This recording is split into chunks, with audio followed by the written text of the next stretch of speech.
6వ వచనం కానండి చూస్తే, అంతకుముందు ప్రాచీన స్వభావంలో తోడేలు లాంటి స్వభావము, అంతకుముందు ప్రాచీన స్వభావంలో చిరుతపులు లాంటి స్వభావము, అంతకుముందు ప్రాచీన స్వభావంలో కొదమసింహం లాంటి స్వభావము, అంతకుముందు ప్రాచీన స్వభావములో ఎలుగుబంటి లాంటి స్వభావము, అంతకుముందు ప్రాచీన స్వభావంలో సింహం లాంటి స్వభావము, అంతకుముందు నాగుబాము లాంటి స్వభావము, మిడినాగు లాంటి స్వభావం అన్నమాట.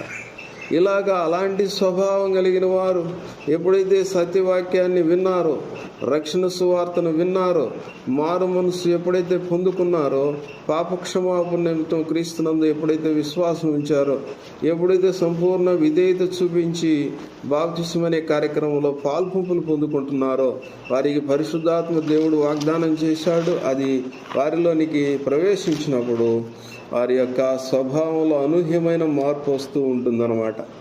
అది ఒకసారిగా జరిగే కార్యక్రమం ఏం కాదు, కానీ వారు అక్కడి నుండి వారి స్వభావము దినదినము దేవుడు తెలియజేస్తున్న మాటల మీద దృష్టి పెట్టి, ఆయన చూపించిన మార్గాల్లో, ఆయన చూపించిన త్రోవల్లో వారు నడవటానికి ఇష్టపడి, వారి దిద్దుబాటుని ప్రేమించిన వారయ్యండి తోడేలు లాంటి స్వభావాన్ని సంపూర్ణంగా విసర్జించి వేసేసి గొర్రె పిల్ల యొద్ద స్వభావాన్ని వారు పొందుకొని అక్కడ సావాసం చేసే ఒక పరిస్థితి.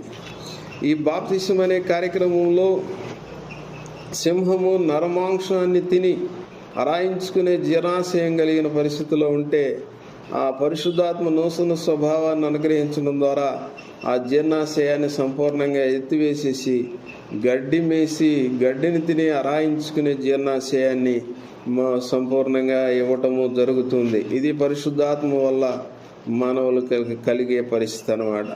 కాబట్టి చెప్పాడు, ఆ పర్వతం మీద ఏ మృగం కూడా ఉండదు. ఎందుకంటే స్వభావం మారిన వారే అక్కడ ఉంటారు, నాశనం చేసేవారు అక్కడ ఉండరు, యుద్ధం చేసేవారు అక్కడ ఉండరు.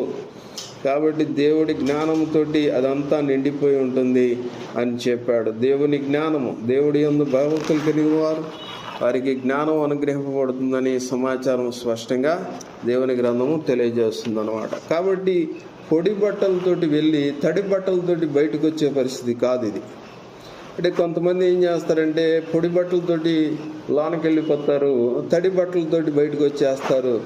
మేము రక్షించబడ్డాము అని వారు అనుకుంటూ ఉంటారు. కానీ వాస్తవంగా రక్షించబడిన దానికి దేవునితో సావాసము నిలిచి ఉన్న పరిస్థితిని తేటగా వారి యొక్క క్రియల మూలం